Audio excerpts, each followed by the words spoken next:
You're listening to the AFTERBUZZ TV Network, now the largest new media platform on the web, and your number one source for after-show entertainment. Very good, Gene Johnson.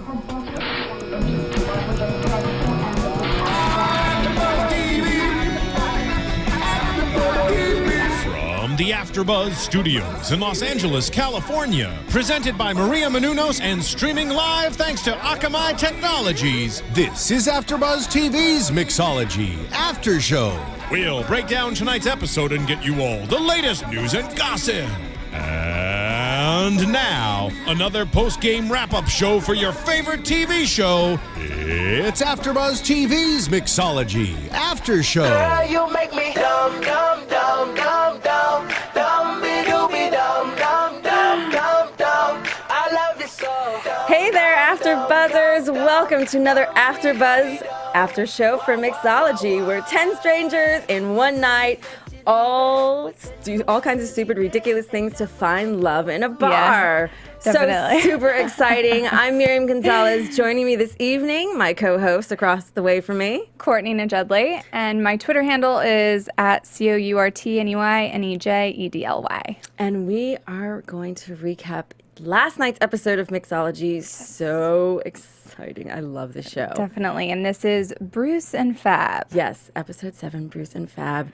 And they are just hilarious.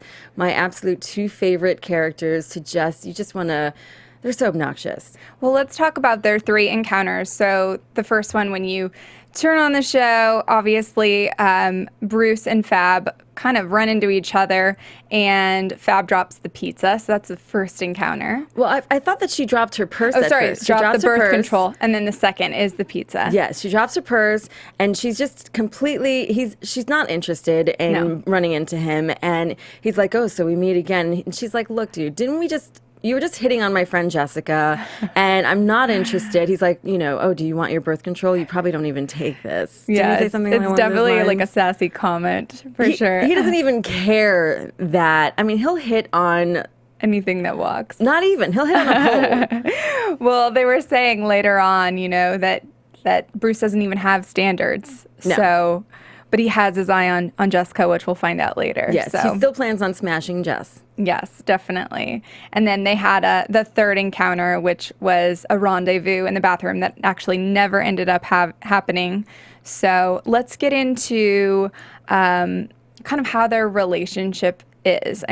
Have you ever experienced a relationship like this where there's a guy that's interested in you, but it's like almost like he's not interested, but he's just bored? No. No, you can't. Me personally, no. No. Not my kind of guy.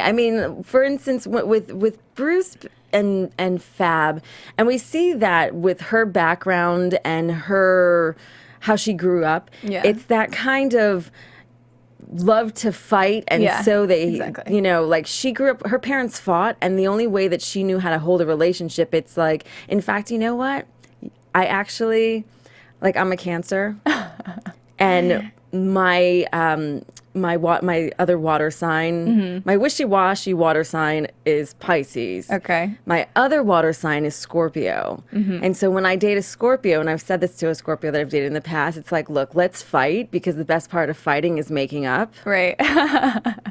Well, and I totally get that. You notice when they did the backstory on Fab, they showed her parents and what that was like, and then she had that car accident, and she naturally started making out with the guy that hit her, and so she associates Bruce almost in like that playful way, and is unsure of herself, but just kind of is okay with the attention and goes with it. And here they are, and like it seems as if every encounter that they have, there's some mention of Jessica. There is, isn't there? Yeah. And then I remember in the last scene when they were possibly having that rendezvous in the bathroom, Bruce was like, are you sure Jessica won't mind? You guys are best friends. And Fab was like, yeah, whatever. She's fine. She's fine with it. But as soon as they kind of faced it head on, which was an interesting analogy when they started looking in the mirror, it was a resolution of, no, you're not the one. I'm not going to, this is just kind of a substitute situation. I think it's more of a reality check when they're looking in the mirror. It's one thing when you're having hot sex and you don't have to face reality. Right. You know, you're doing it in a bedroom and there's no mirrors to look around, especially if you don't like each other. It's hot when you do like each other and you're looking in the mirror. You're like, damn, what's going on here? But when you don't like each other and you see it, the reality hits, you're like, what am I doing here? Yeah. Who is this guy? And it's funny because some of the comments that she made when they're fighting, it's like, you look like a bag of oranges. And then she's like, let's go get a slice. Yeah. Because they're fighting over things like comparing, you know, pizzas. Pizza in Italy versus like a pizza place around the corner. You know, and so... And then later on, they compare penises in the show. So it seems like a lot of comparisons going on. There was a lot of bar fighting tonight. Yeah, that too. A lot of bar fighting. And so, you know, their whole interaction, and you're right, they brought up Jess a lot. And the thing about Fab's relationship with Jess, she doesn't really care about how Jess feels. Interesting. At all. Throughout the entire... So are they really good friends? They are really good friends. They're really good friends because they've grown up together, but they're very competitive friends. They're very competitive friends. It's like Fab has always come up somewhat on top, so to speak, but has she really? Right, right. Well, I don't know. I feel like there's no, like there is a genuine feeling that they're friends when they're together, but then when they're not together, it's kind of like, well, Jessica, I don't even hear her name, you know, focus on me in the present. And it's ultimately the first thing that when Bruce and Fab ran into each other, when they first ran into each other this evening, he's like, I'm Jess's friend. Didn't you call me ratty? Yeah. Because in the one episode when they first initially interacted, and she was like, ew, and he complimented Jessica, he was like, you know, she's this beautiful woman wearing this beautiful dress and, you know, saying exactly what Jessica needed and wanted to hear. He totally cut down Fab. Yeah. So it's like she's now wanting to one-up Jessica. Gotcha. I see what's going on. She's doing it with the bartender. She's doing it with Bruce, even though she's not interested in Bruce. So it's almost like this that she's got going on. Speaking of being cut down and stereotypes and racist comments, let's talk about Cal, because there were some mentions in there, actually 3 mentions that were pretty strongly identified as like a racist or stereotypical comment. First one, in the very beginning, they made a Marlon Wayans comment, and it was the one of the bald white guys said, "We loved you in White Chicks," which was hilarious. I definitely had a chuckle there. And then there was another comment, you know, later on, which we'll get to, where Tom referenced Cal as his limo driver, which is kind of like a low blow because he's, you know, on a different level than him, is kind of in terms of how he made that comment. And then the last comment, you know, which we'll get to as well, Tom beats up one of the white guys, or kind of does. He starts screaming out, or Cal starts screaming out, "Where are the bouncers? Where are the bouncers?" Oh, when he gets beat up by the chick. Yeah. Well, shout out to Sir Craig Frank. Yeah, definitely. Shout out to Craig. You know, what's really cool, which, by the way, saw you in the pizza commercial. Now I know what Stefan is talking about. I was at home in Florida, and I saw the pizza commercial. Awesome. It's funny because, you know, in these interactions where they were stereotyping, right. You know, Bruce, for instance, they were stereotyping a lot in this episode, where it was like, oh, well, you know, short, what did Bruce say? Short, bald guys always want to fight, you know, like the little Hitlers of the world, the short man's complex and all this kind of stuff. So I think there was stereotyping across the board, even to the point where, like, the penis hunt, which we'll get to in a little bit, you know, where the ladies were stereotyping the men as they were scouting out, you know, and then also the fact that they stereotyped Tom and tall guys. And Bruce was a total vag for walking out and leaving Tom and Cal to fight the short bald guys. That is true. And then the chicks wind up, you know, little tiny Jersey girl. Yeah, exactly. I was like, she's got to be from New Jersey. I'm like, what is she? What's that salon show where they fight in New Jersey? Oh, God, I used to watch it because I was like, seriously, these girls are nuts. I have no idea, but her accent and her hair and the whole getup, I was like, Marissa, what is that show on oh God, where they is it MTV? I don't know. They do the hair and they have like a salon. Well, I was thinking Jersey Shore. No, but not Jersey Shore, but they have like a salon where they do hair in New Jersey. And my cousin lives in New Jersey. Like, I have family in New Jersey. I should know this. Well, needless to say, yes. But she was that girl. Right, and she beat up Tom, which is obviously the opposite of what. Wearing a leopard and all. Mm-hmm. God bless you girls in Jersey. I'm from New York. It's all good. But literally, she just came out of nowhere and totally threw down. And that was another stereotype. But here, Right. they were saying they're like, fighting.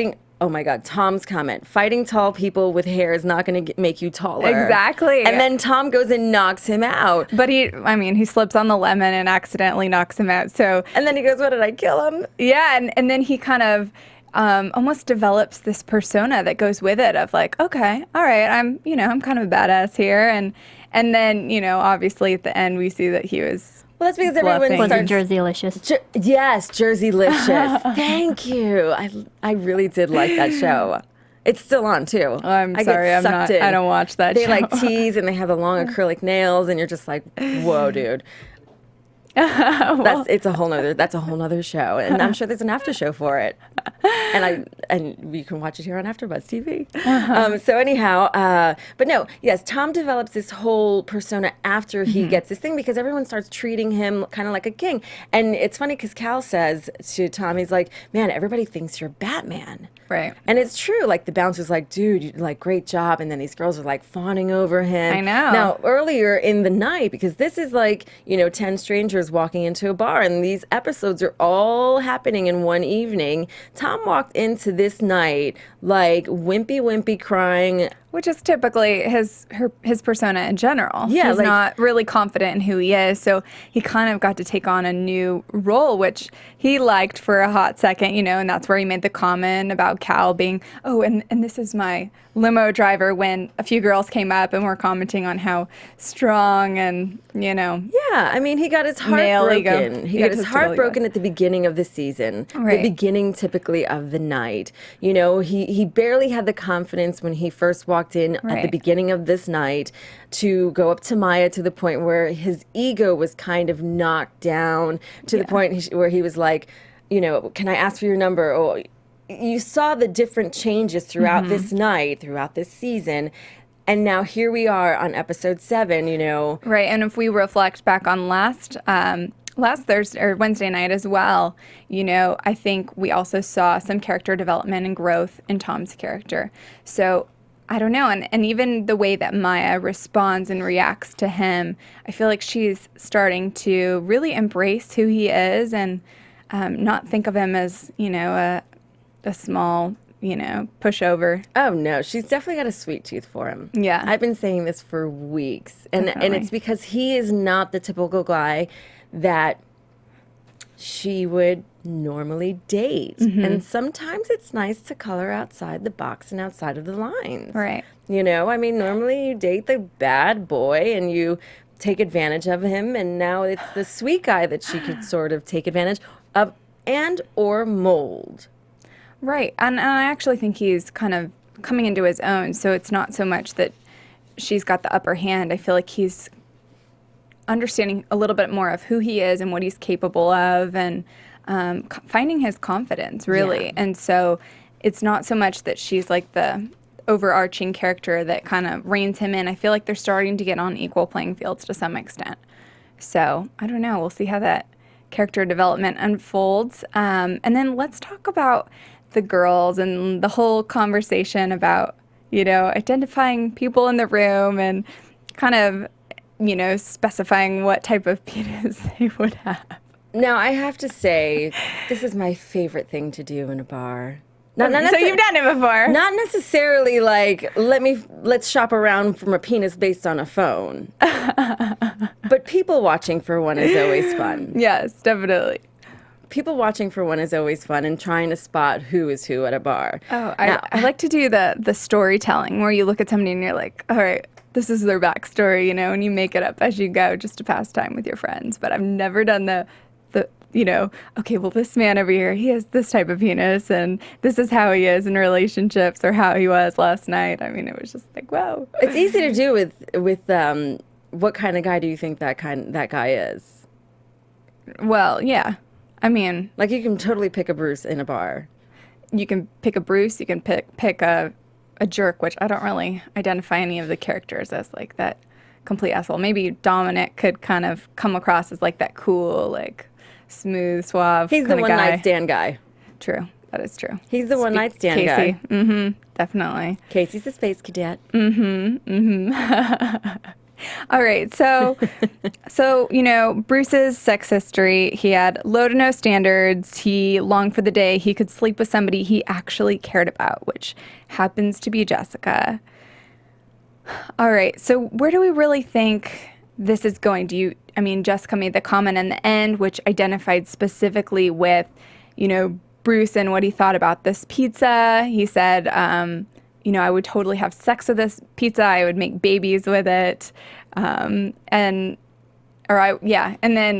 Jessica, when he brought this pizza over to her at the very end, Jessica made the same exact comment, which was hilarious. So I really think that their relationship could, blossom into something. And I think they do have enough commonality to really progress. That sometimes when a situation like that, Yeah.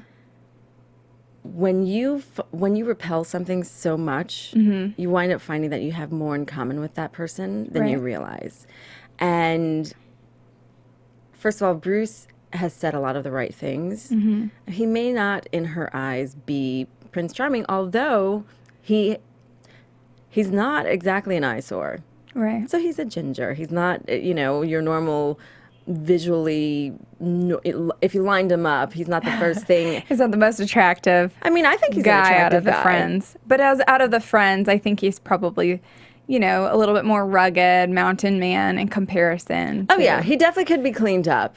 Definitely. I mean, and they do a great job with his character as far as making him, and he says it too, actually, when they're sitting there talking, him and Fab, when they're out and about having their little pizza extravaganza Right. on their way to go have pizza, he says to her, he's like, I'm pretty much, this is me, I'm your future, because she says, what do you have to offer? Yeah. Do you even have a job? And you have nothing to offer. And he goes, you know what? Every year you get older. Right.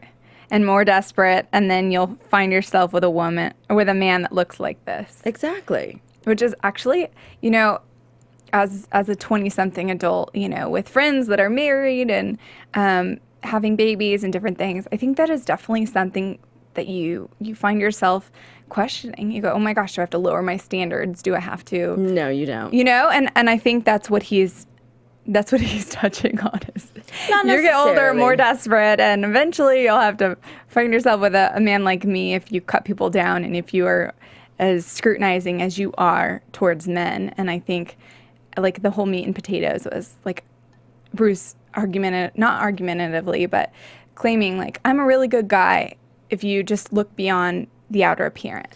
Girls like Fab will have to lower her standards. Girls like Jessica will clean a guy like Bruce up.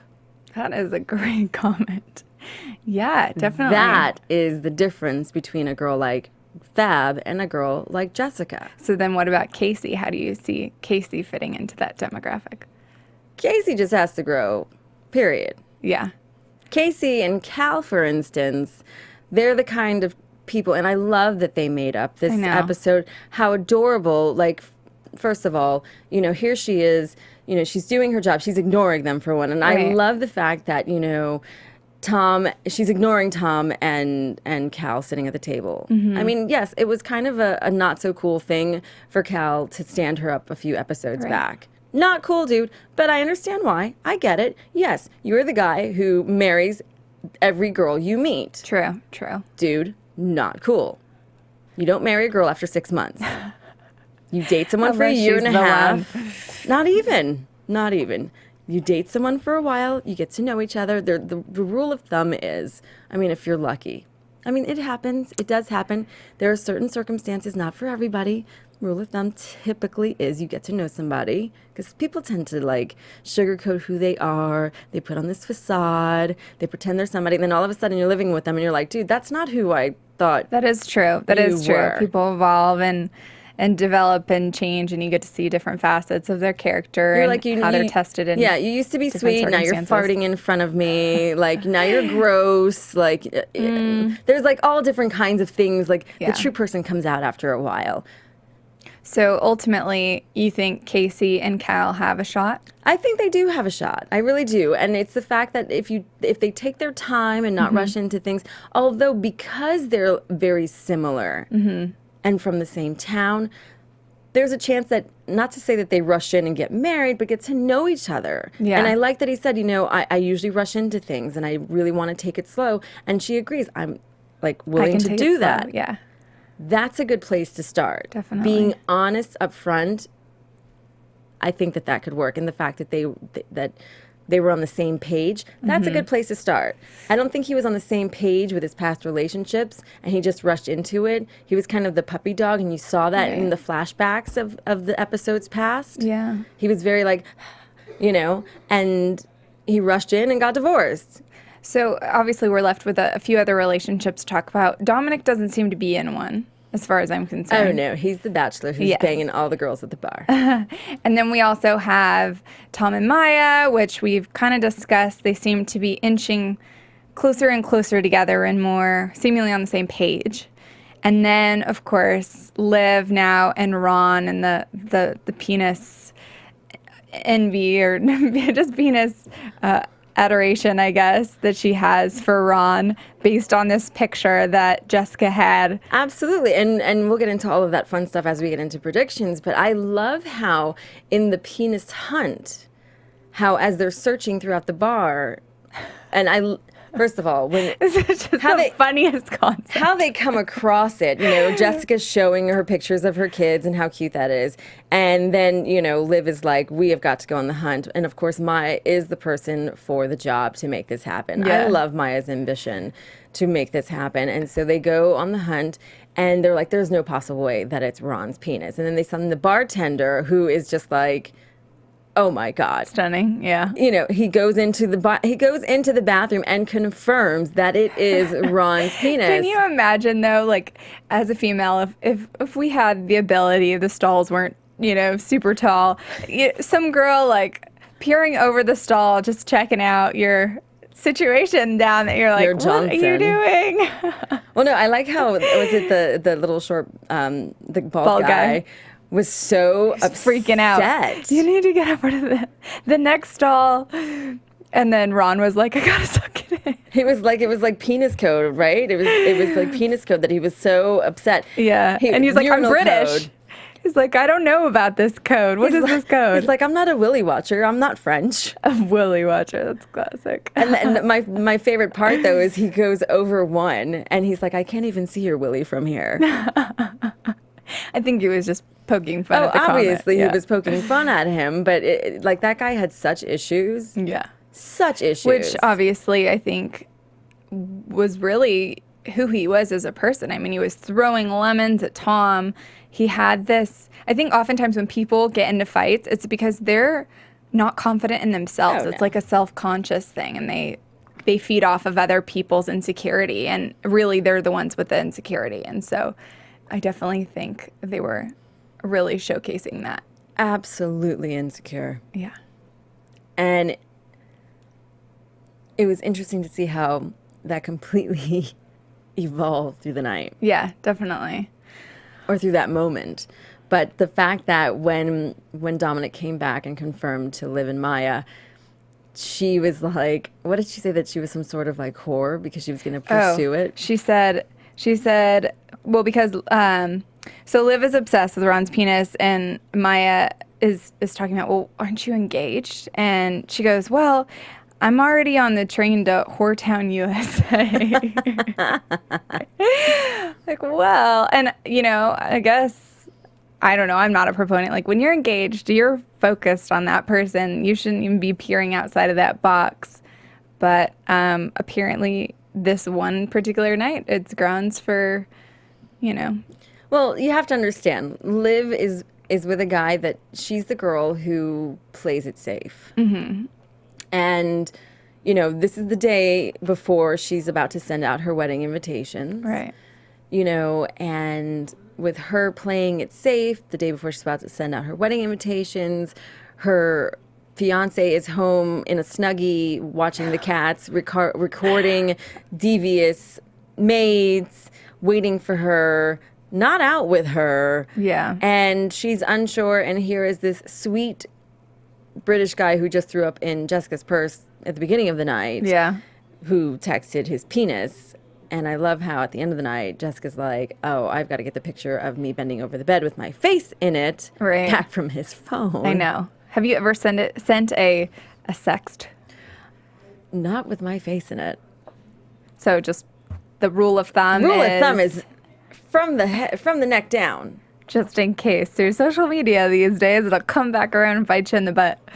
Well, I've actually never sent a sext. Never sent a sext. No, although probably saying that now, I'm like, you know, somebody's like, actually you did. No, I don't think so. I think I've received one. Have you received a penis pic? Oh, yeah. Yeah, back in my devious, I think it was my college days for sure. Definitely. I've been off the market for so long, so it's been a while. Okay, so I'm just going to throw this out there because I have many Twitter followers, and God bless you. God bless you. Thank you. I appreciate your following. Can you please, those of you that follow me, and send your following and your Twitter handle picture is your penis? Can you please stop that? Is that really a thing? People do that? I am not even kidding you. By the way, I do block you guys. I'm sorry. I just can't handle it. On Facebook, I remember I received I can't handle it. I received a message, and the message was like, if they wanted me to be like on some dating show, and that's like the most, I guess, out of left field thing that's happened on social media for me. That's been like, oh, do I really come across as the type of girl that's really interested in a man with a ton of money and no personality? That's fun and exciting. But to have someone follow you and it's a picture of their penis. Yeah, that's... To have someone that I like send me a picture of their penis, if I like you, that's one thing. But to have your handle be your penis... Hey, well, maybe they were thinking it's just you'd not enjoy it. I'll tell you afterwards and you'll understand where I'm coming from. It's not cool, it's not cute, and I block you. But yes... Sexting when you're attracted to one another is one thing. Yeah. When you're not, it's not cute. But I thought it was cute for Liv, though. She's like, what did she say? I feel like it's winking at me. Oh, yeah. She's like, I think it's winking at me. Like, but when you really like someone, that's how you feel. Well, I just thought it was hilarious how they were identifying, like, they would look at a guy and they go, oh, he has a curved penis. Or that person over there has like, oh, it was like one night stand only. Or, you know, and I think when you do look at a guy, you can kind of envision the type of person they are and how they would interact with a woman, even sexually, I think. I don't know. It's different when you like someone and when you don't. And I liked how, I thought it was really endearing. This is another tell sign, I think, for Maya. Right. She's like, when they looked at Tom, she was like, yeah, he could maybe be awesome. Yes. I know. That was such a positive affirmation that their relationship is progressing and going in a northern direction. Yes. If Tom were to be a fly in that conversation, first of all, he'd be beat red. Yeah. As red as my lipstick right now. He probably wouldn't be able to function either. Oh, no. Not at all. He would be beside himself. He'd be like, oh, my God, like, what do I do? He'd be like, can I marry you? Yeah, definitely. Which he already said at the beginning of the night. He's like, that's my wife. I know, which is so great. I think he's like... He's a little too hopeless romantic. Yeah. It's scary. I'm scared for guys like that. Yeah, but then, you know, and you look at her and she's confident in who she is and what she wants too. So, you know, like I said, I feel like their characters are compatible, but they don't realize it yet. And I think it just has to do with Tom finding that confidence and that independence that he really does own. It's almost like the people around him remind him of his insecurities There's a problem with that, though. There needs to be a balance. There has to be a balance, because what happens in a situation like that, if he becomes a little too dependent on her, Then it's like puppy dog she's mentality. a crusher. That's true. She's a crusher. And she'll get bored, and then, and she'll toss him. That's true. So there needs to be a balance. He needs to become a little bit dependent, which he's learning to do, which, like, what did he say, like, after, he called Cal his limo driver. He's like, he's feeling like Batman, let's get us some shots and get me a steak and make it bloody. And then the guy came over and he's like, yeah, he's next on my list of guys to fight or whatever. Yeah. So he needs to find that balance where he's Happy not medium. really that guy, and he's not really, too much of a puppy dog. Or sending over blue Hawaiians, even though it's endearing. Like, be sweet, but don't be a vag, and don't be a douche either. Find the balance. Find the balance, kids. Yeah, definitely. Find the balance. All right. So are we at predictions yet? Or do we want to talk about, let's see. Did we touch on everything? Yeah, I think so. I mean, we have Bruce and Jess on the same page. We have Fab and Bruce not on the same page, which I thought they were totally going to do it. Yeah. I really did.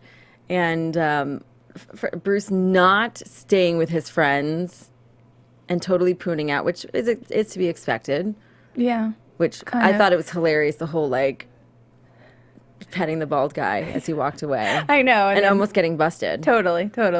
But I have friends that would totally, like, find themselves Guys doing are so stuff weird. like that. Yeah. Guys are Poking so the bear, weird. really. Poking the bear, but not really. All right. I say we get to predictions. I agree. Let's do it.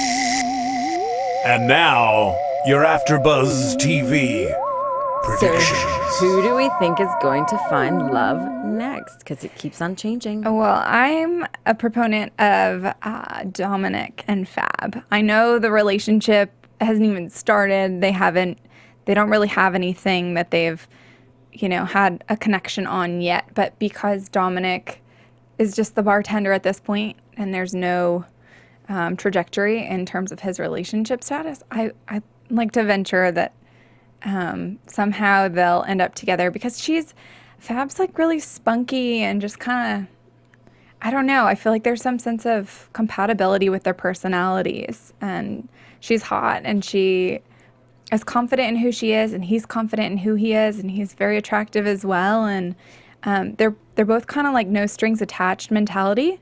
Okay. And so I kind of feel like they would connect on that level. Okay. And then obviously Cal and Casey, I think they're going strong in a positive direction.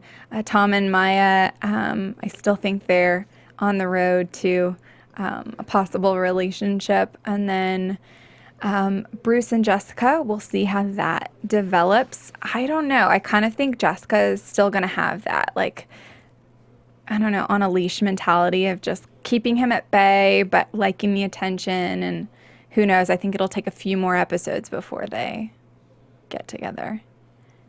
Okay. Yeah. All right. So, with that being said, I don't think that Fab or Dominic are going to hook up with anyone. Really? Yeah. They're just kind of They're the just, floater. Dominic's already hooked up with Casey. Right. I don't think he's going to hook up with anyone. He's kind of that douchey bartender that can hook up with anyone. Right. And so I think they're just going to leave us hanging with that, because we were expecting him to hook up with someone. True. So you don't think they'll all end up like happily ever after, all the No. strings tied up? That'd be too easy. Right. I think that would be too easy. Fab, because she's so easy and a little on the trashy side, love your character because you're freaking hilarious. I don't think she's going to hook up with anyone either. Okay. Well, And I didn't think that I'd say that. I don't think she's going to hook up with anyone either. I do think, though, that Jessica will hook up with Bruce. I think it's going to be a little bit of a game, but they're going to find that they have a lot more in common than they realized. yeah. And it's exactly what I said earlier. She's the kind of girl, the kind of woman Right. that cleans a guy like his behind up. Well, there you have it, guys. No, I'm not even done yet. Oh. Like, dress him up, give him a haircut, a nice, closer, clean, nice 5 o'clock shadow shave. And you think this is all going to happen the next few episodes? Not a few. It's one night, so how could... It's one night, but it's one night that can continue in hopefulness to a next season. You never know. Okay. This is my hope. I think that Liv is going to be hopeful or take the night to another whorish level, and I still think they're going to have sex in the bathroom. I mean, now that it's winking at her, it's winking at her. It's either on the roof or in the bathroom. Something's going to happen, and I'm so hopeful that Tom and Maya are going to hook up. I definitely see a sweetness going on now that Casey and Cal have made up. So Yeah. I'm very excited about that. So we're very excited for episode 8 of Mixology, and we look forward to next week's episode of Make sure you Mixology watch. with you guys here on AfterBuzz TV. Where can they find you on social media and all those fun other? So I already told you on Twitter, but on Instagram you can follow me at Court1202. And on just one more time. One more time for Twitter, it's Courtney Nejedly, and the last name is spelled Nejedly. You can find me on Twitter, Miriam L. Gonzalez. You can also find me on Instagram when I do it, Miriam G1. I forgot about that. It's been a while since I've been on social media. You can also follow us here on AfterBuzz, at AfterBuzz on Twitter. TV, at AfterBuzz at TV. AfterBuzz TV. and no penis pics. No penis pics. You can also follow us on Facebook, and you can also hang out with us here on AfterBuzzTV.com for all the fun after shows that we've got going on. There's many that we've got.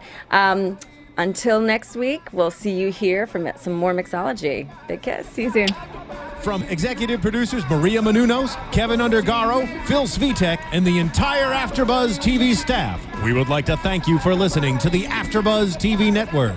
To watch or listen to other after shows and post comments or questions, be sure to visit AfterBuzzTV.com. I'm Sir Richard Wentworth, and this has been a presentation of AfterBuzz TV. Buzz you later.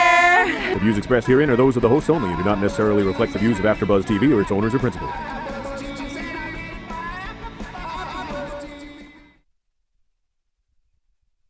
Thank you for watching AfterBuzz TV on YouTube. For more of your favorite after shows and interviews, subscribe to our channel here, and be sure to share your opinion on the episode in the comment section below here. We'd love to see what you guys are buzzing about. Thanks again. Buzz you later.